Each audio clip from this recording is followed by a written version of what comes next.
Hola, queridos amigos, querida familia, qué gusto me da saludarles el día de hoy en esta transmisión especial de Foro de Actualidad de la Familia en México. Mi nombre es Sergio Miranda y les agradezco por seguirnos en este horario. Gracias por contactar con nosotros y compartir también con las personas que ustedes conocen ahí en redes sociales.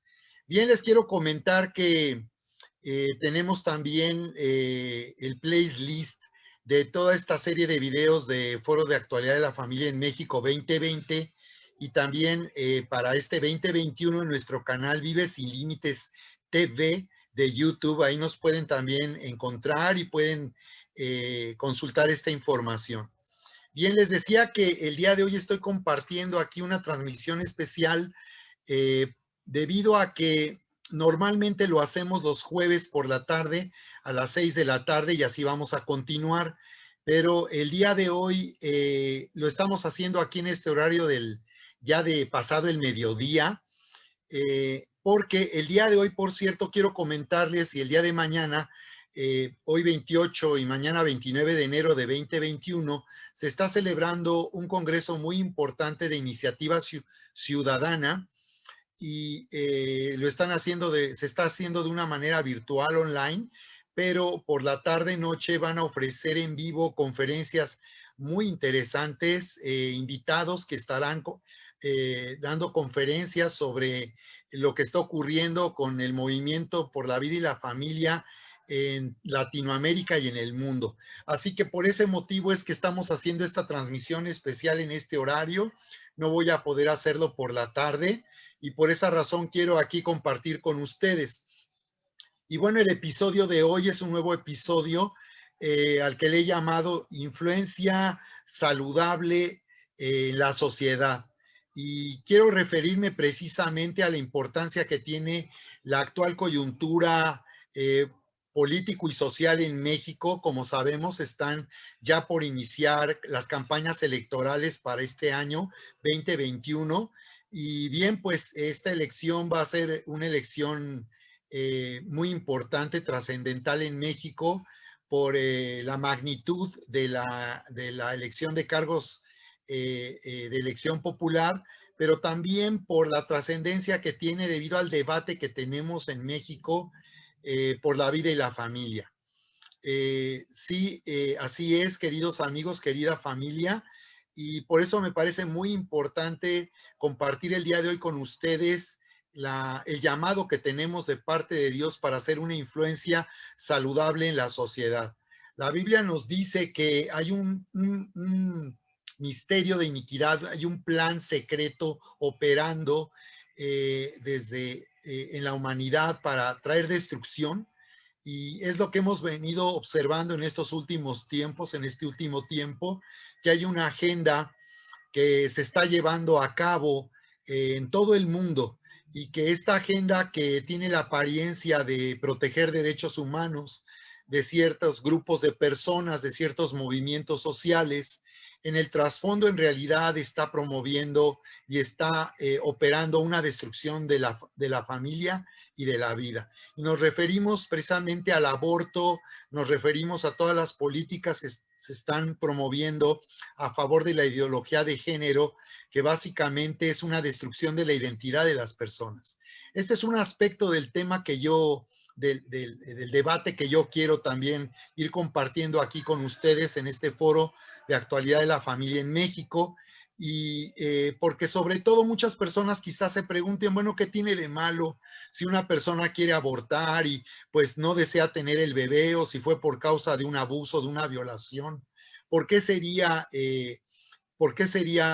un delito? ¿Por qué podía ser penalizado el aborto en México y en cualquier parte del mundo? Y eso es parte del debate precisamente.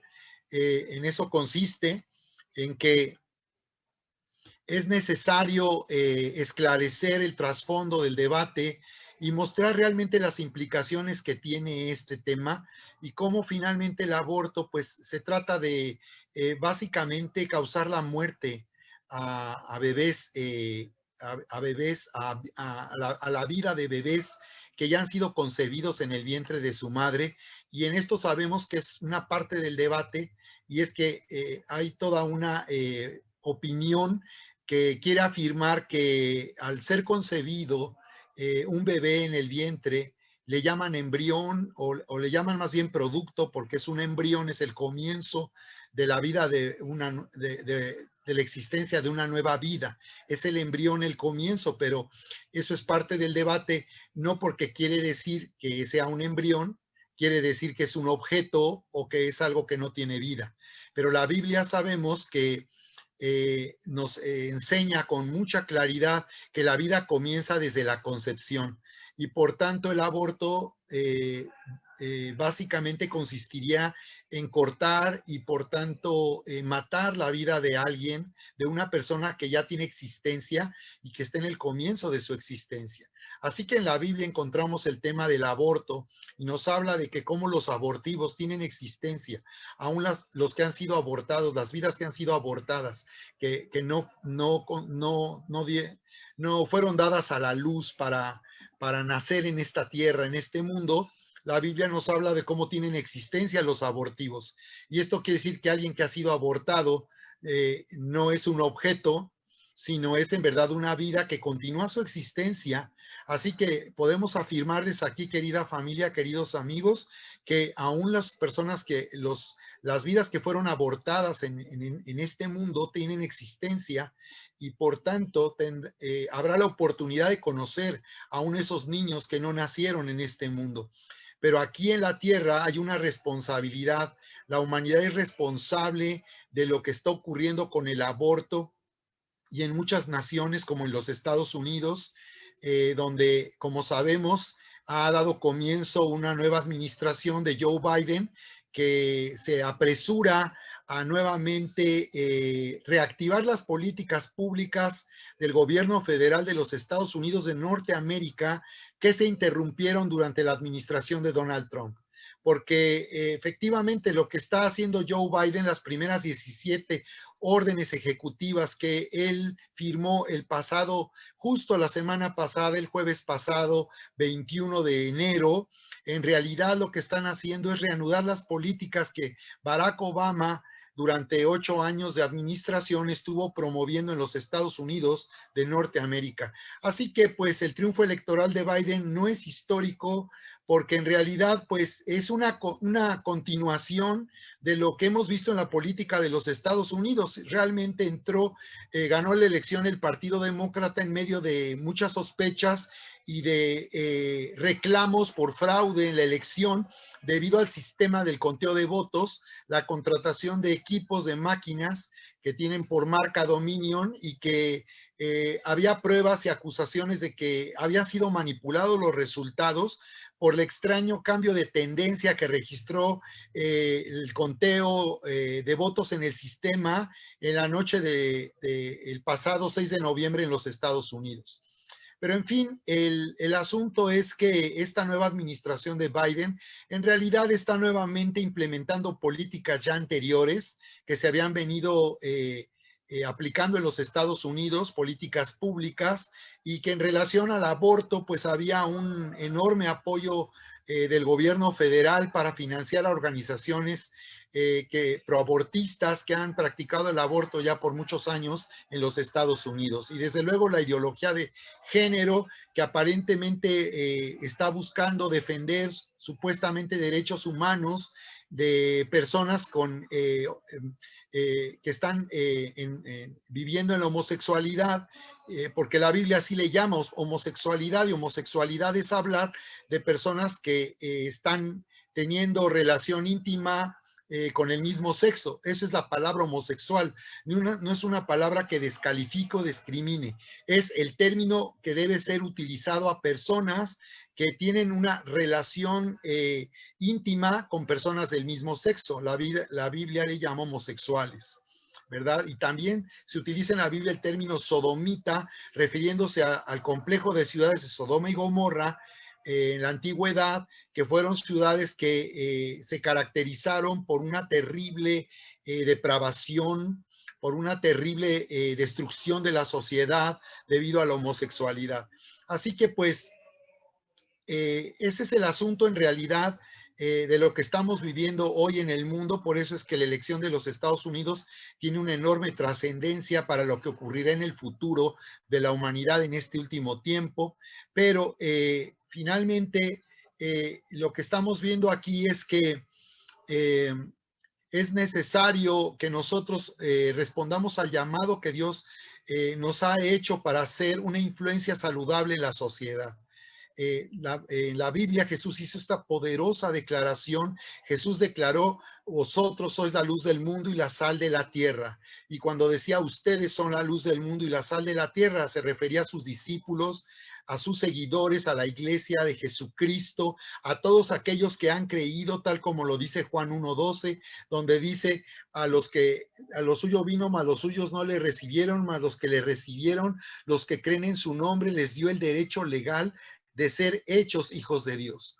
Así que así es, la Biblia nos está hablando de esta manera, nos está diciendo entonces que nosotros somos hijos de Dios al recibir, al abrir nuestro corazón a la vida eterna, a la naturaleza de Dios. Nuestra vida es transformada y por eso Jesús se está dirigiendo a aquellos que le conocen, porque aquellos que no le conocen no podrán entender lo que la Biblia enseña, no podrán entender los principios y valores que la Biblia promueve y que en realidad han traído una enorme bendición y provecho para la sociedad y las naciones a lo largo de todos los tiempos. Así que Jesús nos llamó a ser una influencia saludable, a ser la luz del mundo, y esto quiere decir que por tanto estamos viviendo en un mundo que está en confusión, en tinieblas, en oscuridad, y es necesario por tanto nosotros encender la luz de lo que la Biblia enseña y de lo que la Biblia dice, a fin de que esto pueda traer bendición a la familia y a la sociedad. Somos la luz del mundo y nosotros es necesario que tomemos este llamado a hablar de la verdad que la Biblia nos enseña, que la Biblia ha probado a lo largo de la historia de la humanidad, que son principios que verdaderamente traen bienestar a la familia y a la sociedad. Así que por otro lado nos dice que somos la sal de la tierra, y cuando se refiere a la sal de la tierra se refiere a una influencia saludable en la sociedad, y es que nosotros los que hemos creído, los que hemos conocido el amor de Dios y hemos sido transformados por el amor de Dios, tenemos un llamado también a detener la corrupción y la maldad que hay en este mundo, porque sabemos que este mundo vive separado de Dios, lejos de Dios y en rebelión a la sabiduría de Dios, y por eso vemos que el mundo cada día lo que se vive en este mundo es más destructivo, y cada día lo que se vive en este mundo es más amenazante. Vivimos en una sociedad que se ha vuelto peligrosa y que los gobiernos han sido incapaces de detener la violencia, la inseguridad y de hacer vivir a la sociedad bajo el principio del Estado de Derecho. Por esa razón tenemos un llamado, y lo que este mundo no entiende es que la influencia que la sociedad necesita es de naturaleza espiritual. Y es que cuando cada persona toma convicciones personales y propias acerca de la verdad, de la sabiduría de Dios, promoverá en su propia familia y después en su comunidad un cambio saludable. Así que nosotros somos llamados a ser la sal de la tierra, y esto quiere decir que no solamente somos la luz, sino también la sal que va a detener la corrupción y la maldad. Recordemos que en tiempos antiguos pues no había refrigerador donde conservar las cosas, y en la antigüedad se descubrió que la sal tiene propiedades preservativas, por ejemplo la carne, y entonces la sal era salada y de esa manera la carne no se corrompía, no se echaba a perder, porque estaba bajo el efecto de una propiedad preservativa que es la sal. De la misma manera, la Biblia dice que nosotros al presente, nosotros estamos deteniendo ese plan de maldad, esa agenda a la que la Biblia le llama el misterio de iniquidad en la carta a los tesalonicenses, cuando dice al presente lo detiene, pero una vez que se ha quitado, se manifestará, y nos habla del anticristo, nos habla del inicuo, y la palabra inicuo se refiere a alguien que no tiene ley, alguien que no es gobernado por la ley de Dios, y alguien que está en rebelión. Así que, por tanto, esta sociedad y el mundo en que vivimos está siendo preparado para vivir sin ley, sin principios, sin valores. Se están destruyendo los principios y valores que dieron, que permitieron que las naciones prosperaran en la tierra y que hubiera bienestar en las familias. Así que cuando nos habla que hay quien al presente no, lo detiene en Tesalonicenses, nos está hablando de la iglesia, nos está hablando de la acción del Espíritu Santo, y el Espíritu Santo está actuando a través de la iglesia de Jesucristo. Así que desde luego que esta influencia saludable es de naturaleza espiritual, y lo que nosotros necesitamos es que esta influencia sea dada a conocer, ser una luz que alumbre, y que en medio de esta confusión las personas puedan orientarse por qué razón la Biblia establece estos principios. Porque los principios de la Biblia siguen siendo vigentes. La Biblia sigue siendo el libro más leído en toda la historia de la humanidad, y el que mayor número de ejemplares ha sido impreso en todo el mundo, no solo antes, sino ahora en nuestra sociedad contemporánea.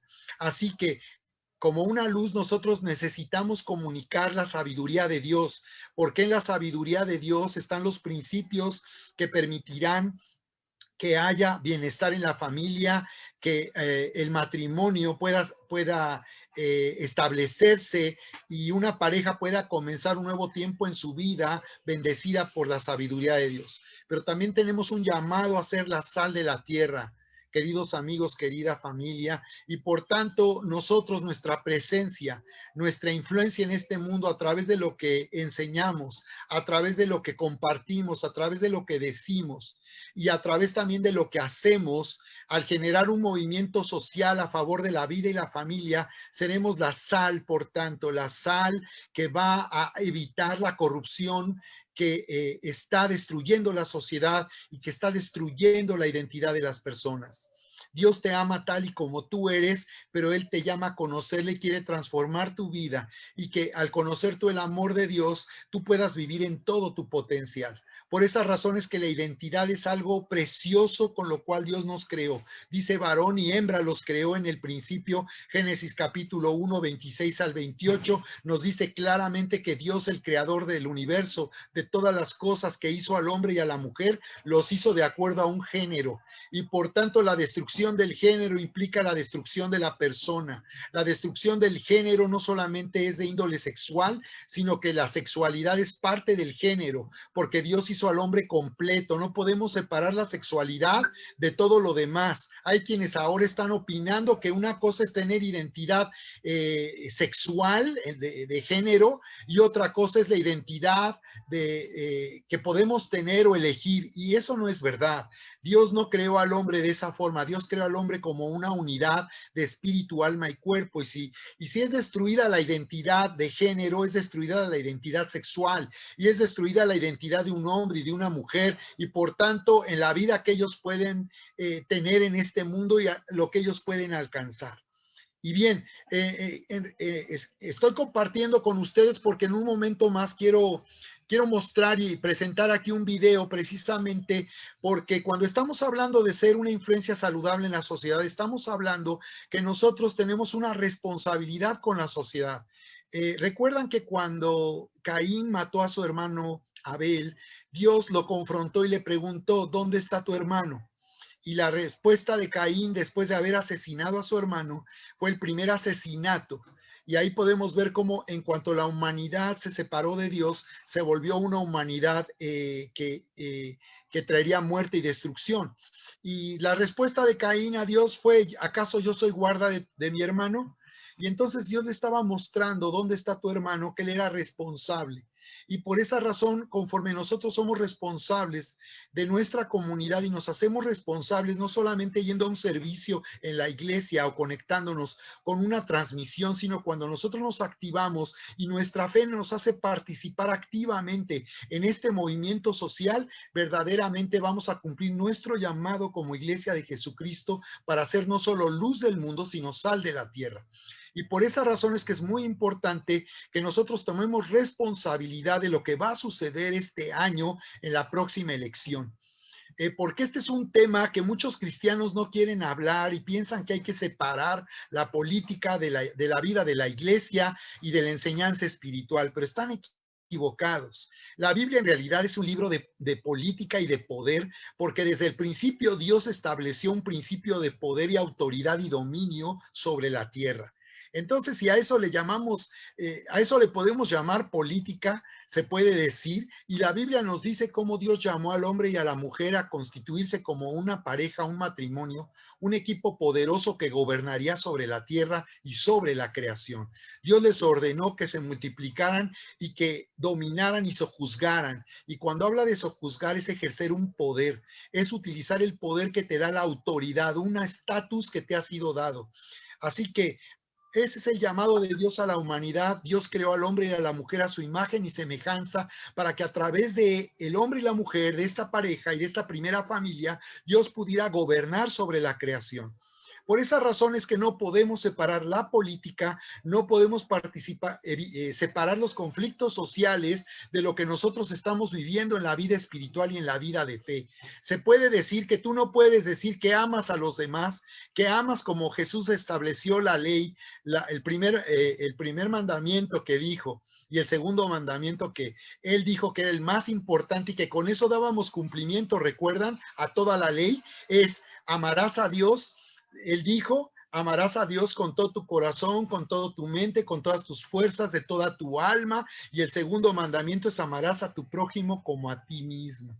Así que aquí nos está hablando que tenemos una responsabilidad. No podemos decir que amamos a la sociedad en que vivimos, que amamos a México, si nosotros no somos activos socialmente y participamos en lo que va a suceder este año. Así que amar a nuestra sociedad es en primer lugar anunciarles la gran noticia del amor de Dios a través de Jesucristo, que a través del sacrificio de Jesús hemos sido perdonados, Dios nos ha reconciliado, Él no nos ha llamado a una religión, nos ha llamado a vivir una relación personal, porque cada uno es responsable de su propia salvación, cada uno es responsable de recibir el regalo que Dios te ofrece o de rechazarlo.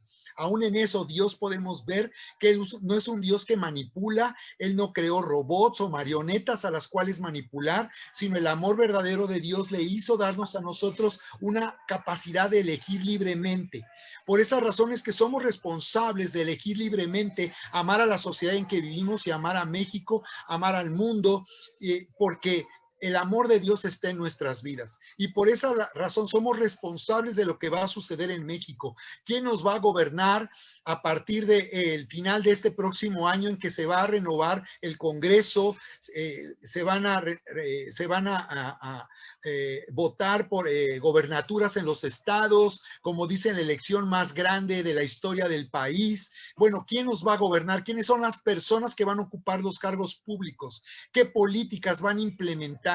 ¿Qué certeza tenemos de que esas personas en verdad nos representen a nosotros como cristianos, como hijos de Dios, que tenemos principios y valores ignorados por los políticos, por los gobiernos y por la sociedad en que vivimos? Así que nosotros tenemos un llamado a la influencia y es necesario que nosotros tomemos ese lugar de influencia en la sociedad y en nuestro país. Y es necesario que muchos cristianos dejen atrás esos conceptos ya religiosos de solamente querer meter a Dios en un lugar de cuatro paredes, en un local de iglesia, y que solamente ahí podemos vivir la vida de fe, cuando la vida de fe la vivimos todos los días, con las personas con las que nos relacionamos, en el negocio, en la empresa, en la clase de escuela.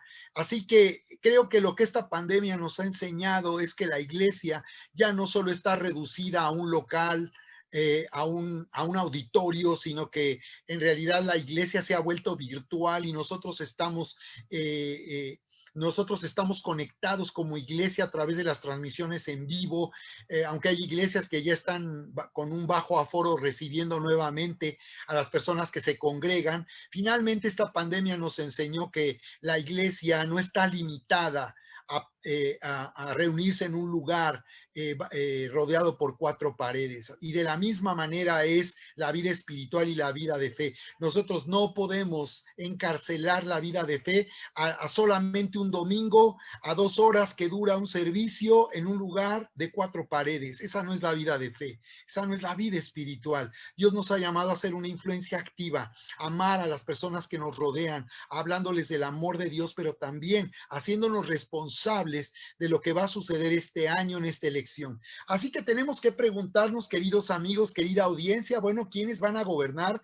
¿Quiénes son los legisladores? ¿Cuál es su calidad moral? ¿Cuál es su currículum, no solo profesional? Si han sido políticos profesionales toda su vida, porque el día de hoy escuchaba comentarios ahí en un programa de revista, de televisión abierta, ustedes saben, de espectáculos, y ahí los comentaristas estaban criticando a artistas que se quieren lanzar a la política.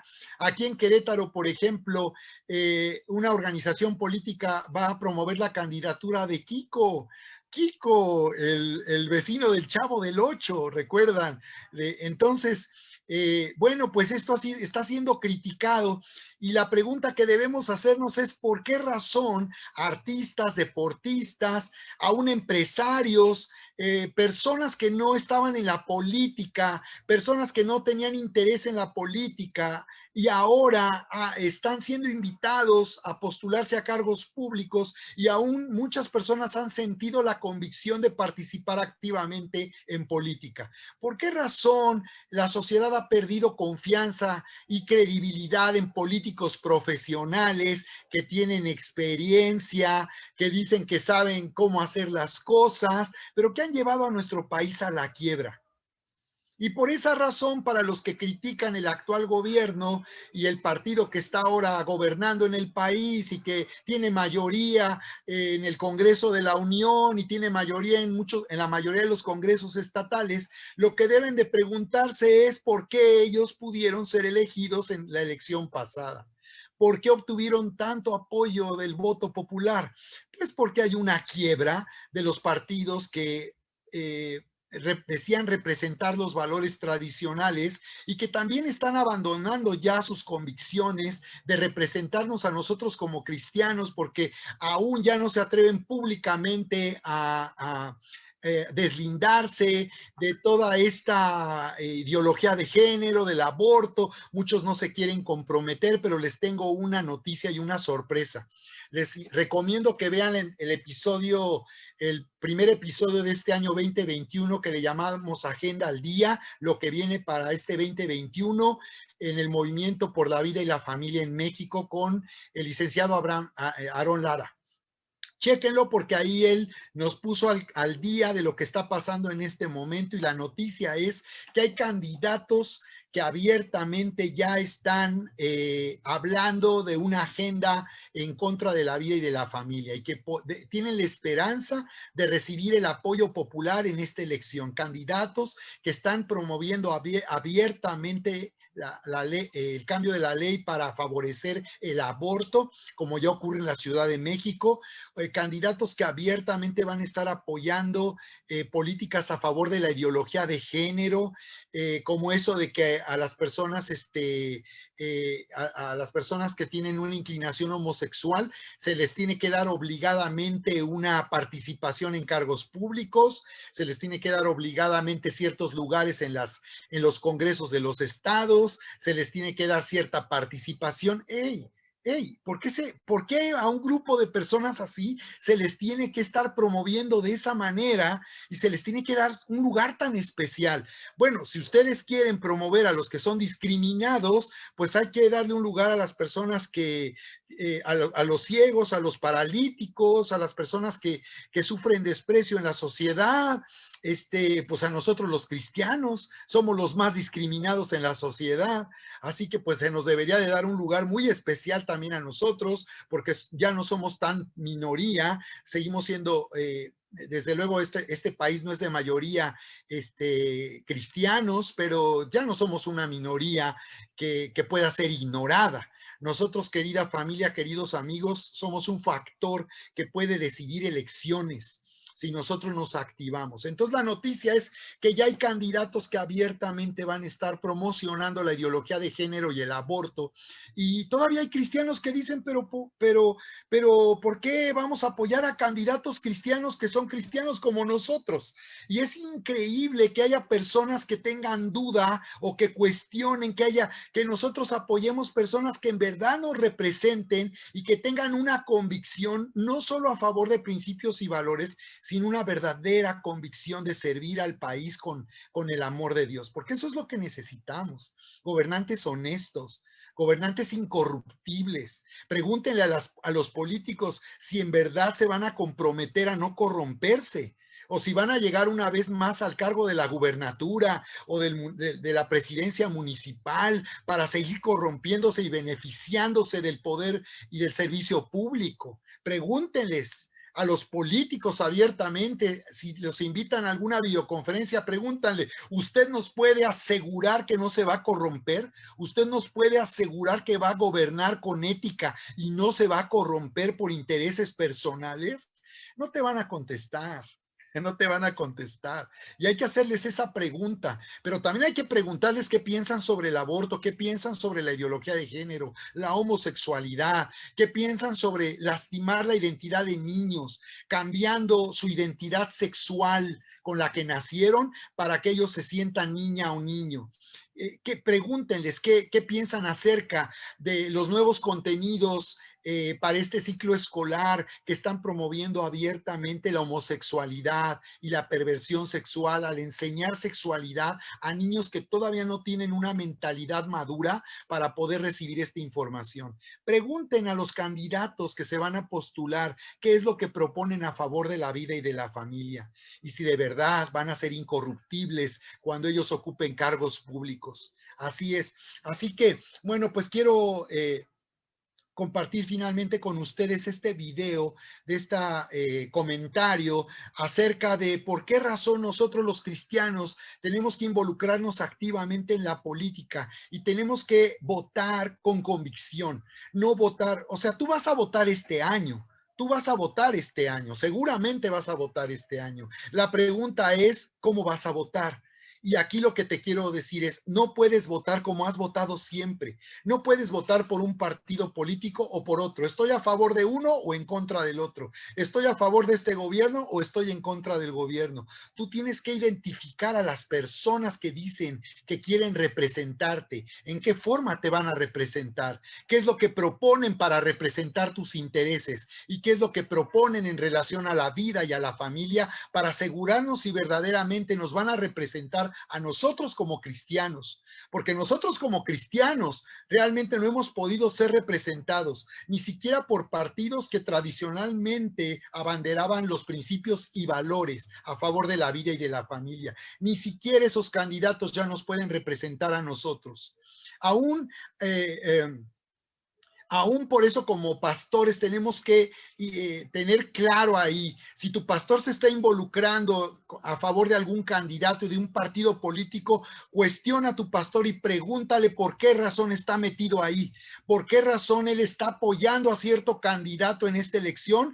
¿Cuál es el beneficio que ese candidato de verdad puede hacer a favor de la vida y de la familia y a favor de nosotros como iglesia? Porque nosotros como cristianos hemos sido discriminados y rechazados e ignorados por estos políticos que solamente buscan el apoyo de quienes los lleven a promoverse a sí mismos.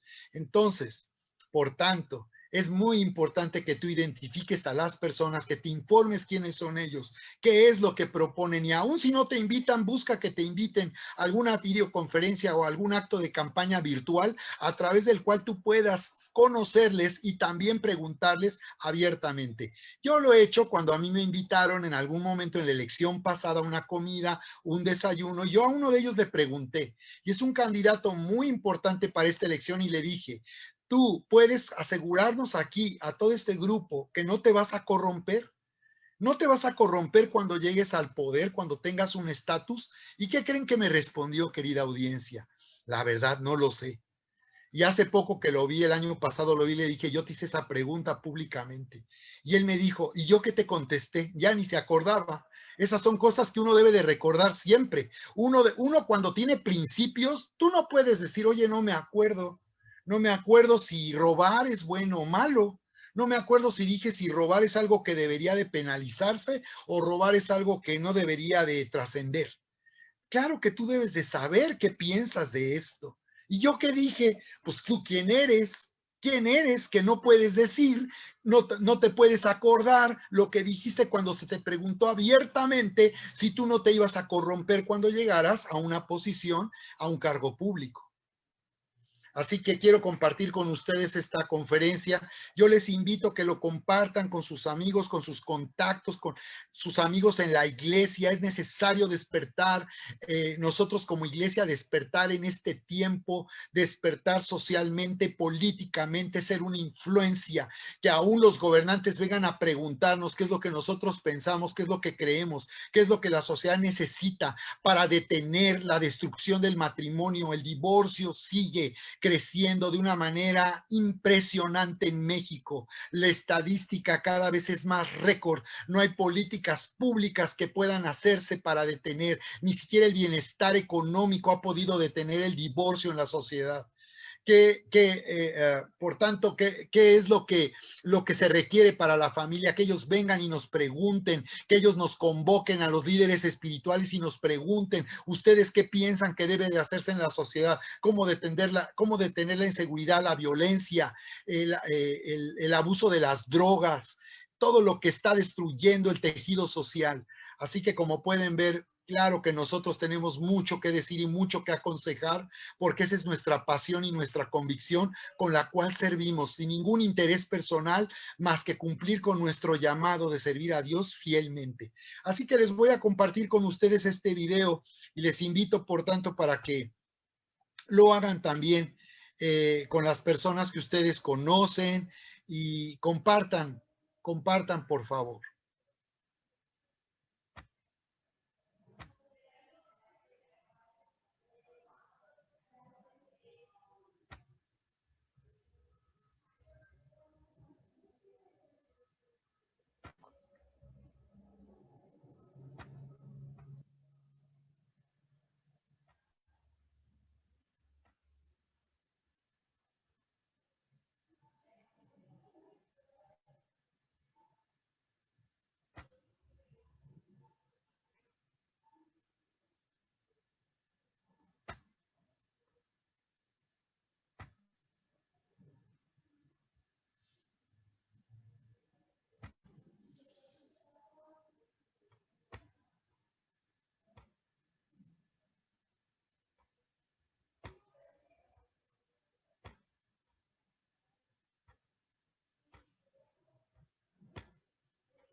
Hoy te quiero hablar acerca de la importancia de la participación de la Iglesia en la vida civil, política y gubernamental de la nación, especialmente en México, aunque estos principios son aplicables prácticamente para cualquier país de la tierra. Porque regularmente pensamos que por el hecho de ser cristianos debemos guardar silencio y no hacer nada ni decir nada de lo que ocurre en nuestro país. En temas como vida, familia, aprobación de drogas, y llamar a lo malo bueno y a lo bueno malo. Y muchos cristianos, si bien son sinceros en su fe, no dicen nada ante las atrocidades de nuestras autoridades en contra de la vida, en contra de la familia, porque creen erróneamente que la Biblia lo prohíbe. Por otro lado, se entiende como silencio obligado el hecho de que nuestro país, en particular México, se declare como una nación laica, lo que ha orillado a que históricamente nuestras autoridades, hayan sido de cualquier partido político, han echado a Dios, el Señor de los ejércitos, del gobierno, de la política y de la nación. Pero le han dado entrada a todo tipo de deidades, dioses y demonios inclusive, haciendo a un lado el laicismo y disfrazando los cultos religiosos, incluso demoníacos y de ocultismo, como cultura y tradición. Pero la Biblia nos enseña mucho al respecto. Por ejemplo, en Génesis capítulo 1, 26 al 28, desde que Dios nos crea, dice, entonces Dios dijo, hagamos a los seres humanos a nuestra imagen para que sean como nosotros. Ellos reinarán sobre los peces del mar, las aves del cielo, los animales domésticos, sobre todos los animales salvajes de la tierra y los animales pequeños que corren por el suelo. Así que Dios creó a los seres humanos a su propia imagen, a imagen de Dios los creó, hombre y mujer los creó. Luego, Dios los bendijo con las siguientes palabras: sean fructíferos y multiplíquense, llenen la tierra y gobiernen sobre ella. Reinen sobre los peces del mar, las aves del cielo y sobre todos los animales que corren por el suelo. Actuar a la imagen y semejanza de Dios significa también estar preparados para gobernar, para reinar, para influir. Y esa esencia se perdió con el pecado. Pero Jesús vino a restaurarlo todo, incluso lo que nosotros habíamos echado a perder. Ahora bien, pensamos que ser espirituales nos impide influir en el gobierno o en la política de nuestra nación, ya que traemos heredada una teología del siglo XX en donde se pensaba que la política es del diablo o que es una actividad carnal y que la iglesia no debe participar ni decir ni hacer nada porque lo espiritual se opone a lo carnal. Pero te quiero hablar con la Biblia en mano al respecto, pues tal parece que cuando leemos las escrituras nos brincamos algunas enseñanzas sencillas, pero muy importantes. Primero, quiero hablarte del rey David, el personaje más espiritual de la Biblia, aparte de Jesús. De él tenemos el libro de los Salmos, con sus palabras nos inspiramos prácticamente todos los días para orar y acercarnos al Señor. Hablamos del tabernáculo caído de David que tenemos que restaurar. Involucramos a David en la alabanza de prácticamente todas las congregaciones. Vamos, creo que no hay personajes en la Biblia tan espirituales como él. Pero además de ser espiritual, fue un estadista, un gobernante, un político, y que por su profunda vida espiritual hizo de Israel una gran nación. Recordemos que el máximo esplendor de Israel llegó justamente bajo el dominio de David, mismo que le heredó a su hijo Salomón. Y David sabía cómo piensan los gobernantes. Incluso nos habla de las coaliciones o tratados internacionales de su tiempo y lo describe así en el Salmo 2 que te voy a leer. ¿Por qué se enojan tanto las naciones? ¿Por qué pierden el tiempo haciendo planes inútiles? Los reyes de la tierra se preparan para la batalla. Los gobernantes conspiran juntos en contra del Señor y en contra de su ungido. Fíjate bien, ellos hablan en contra de Dios y hablan en contra de Jesucristo. En el versículo 3 señala que así piensan los gobernantes. Rompamos las cadenas, gritan, y liberémonos de ser esclavos de Dios. Pero el que gobierna en el cielo se ríe, el Señor se burla de ellos. Después los reprende con enojo, los aterroriza con su intensa furia, pues el Señor declara: he puesto a mi rey elegido en el trono de Jerusalén, en mi monte santo. El rey proclama el decreto del Señor. El Señor me dijo: tú eres mi hijo, hoy he llegado a ser tu padre. Solo pídelo y te daré como herencia las naciones, toda la tierra como posesión tuya. Y quiero hacer énfasis en lo que dice el versículo 8 porque prácticamente en todas las iglesias de la tierra oramos con esta promesa. Le decimos: Señor, dame las naciones. Pero cuando se trata de actuar o de hablar, nos da miedo el compromiso. Y el versículo 9 dice: los quebrarás con vara de hierro y las harás pedazos como si fueran ollas de barro. Ahora bien, ustedes reyes, actúen con sabiduría. Quedan advertidos, ustedes gobernantes de la tierra. Fíjate bien cómo en el versículo 10 El Señor se dirige especialmente a los gobernantes, a los reyes, a los políticos. Y en el versículo 11 hay un señalamiento. Sirvan al Señor con temor reverente y alégrense con temblor. Sométanse al Hijo de Dios. Esto es, a Jesucristo. No sea que se enoje y sean destruidos en plena actividad, porque su ira se enciende en un instante, pero qué alegría para todos los que se refugian en él. Así que David lo entendió y David lo aplicó. Ahora, te hablo de un segundo caso, los profetas. Hay una pregunta que me gusta hacer continuamente. ¿Qué tenían en común Elías, Eliseo, Isaías, Jeremías y el resto de los profetas hasta Juan el Bautista? Todos eran profetas. Es decir, un profeta le da la dirección al pueblo y le da dirección a los gobernantes en turno. Ellos le hablaban a cada uno de los gobernantes. Y quiero hacerte una remembranza. Samuel, profeta, le habló a Saúl. Natán, el profeta, le habló a David. Elías y Eliseo a Acab. Jonás, Amós y Oseas tuvieron su turno con el rey Jeroboam. Abdías, otro profeta, le habló al rey Josafat. Joel lo hizo con Joás. Y los profetas Miqueas e Isaías tuvieron que comunicarle sus mensajes a Usías, Jotam, Acaz, Ezequías y Manasés. Nahum y Habacuc, otros profetas, tuvieron que hablarle a Manasés. Sofonías lo hizo con Josías. Jeremías lo hizo con Josías y Sedequías. Ezequiel con Joacim y Sedequías. El profeta Daniel con Nabucodonosor, Baltasar y Darío. Ageo lo hizo con Ciro. El turno de Zacarías fue para Darío y Malaquías, el último de los profetas que nos menciona el Antiguo Testamento, lo hizo con el rey Artajerjes.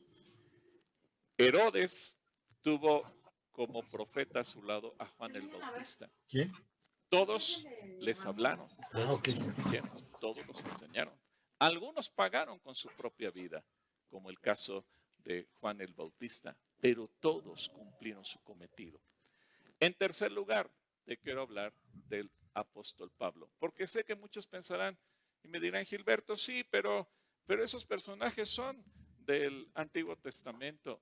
En la Biblia, el Nuevo Testamento cambia las cosas. Mira, el mismo apóstol Pablo, de quien aprendemos que debemos sujetarnos a nuestras autoridades civiles en Romanos capítulo 13, y nos explica cuál es su función y que para muchos casos se convierten en servidores de Dios, también nos da ejemplo de cómo debemos cuidar nuestros derechos civiles como ciudadanos. Veamos cómo lo hizo, por ejemplo, en Hechos capítulo 22, del 24 al 29. Dice este relato que el comandante llevó a Pablo adentro y ordenó que lo azotaran con látigos para hacerlo confesar su delito, un delito que él no había cometido. Quería averiguar por qué la multitud se había enfurecido. Cuando atacaron a Pablo para azotarlo, Pablo le preguntó al oficial que estaba ahí, ¿es legal que azoten a un ciudadano romano que todavía no ha sido juzgado? Cuando el oficial oyó esto, fue al comandante y le preguntó, ¿qué está haciendo? Este hombre es un ciudadano romano. Entonces el comandante se acercó a Pablo y le preguntó, dime, ¿eres ciudadano romano? Sí, por supuesto que lo soy, respondió Pablo. Yo también lo soy, dijo el comandante entre dientes, y me costó mucho dinero. Pablo respondió, pero yo soy ciudadano de nacimiento. Este ejemplo nos permite ver cómo Pablo no se queda callado simplemente sujetándose a lo que dice la autoridad, sino que exige le sean respetados sus derechos. Finalmente, el relato en el versículo 29 dice que los soldados que estaban a punto de interrogar a Pablo se retiraron velozmente cuando se enteraron de que este era ciudadano romano, y el comandante quedó asustado porque había ordenado que lo amarraran y lo azotaran. Como ves, hablar y hacer ejercer tus derechos es parte de la enseñanza que la Biblia nos da. Pero muchas veces nos quedamos callados porque creemos que como cristianos no debemos hacer nada, que el hecho de ser mansos y humildes significa quedarnos callados, que es pecado que la iglesia levante su voz y exija que se actúe con sabiduría y con justicia. Pero en cuarto lugar, te quiero hablar de nuestra función como iglesia. El cuerpo de Cristo a lo largo de la historia y en todo el mundo ha recibido una encomienda de parte de Dios y que hemos olvidado. Y esa encomienda es darle a conocer a las autoridades y a los gobernantes, o si lo prefieres entender, a los políticos en turno, la multiforme sabiduría de Dios. Eso el Señor nos lo ha puesto en la palabra en Efesios capítulo 3, versículo 10 y 11. Dice que el propósito de Dios con todo esto fue utilizar a la iglesia para mostrar la amplia variedad de su sabiduría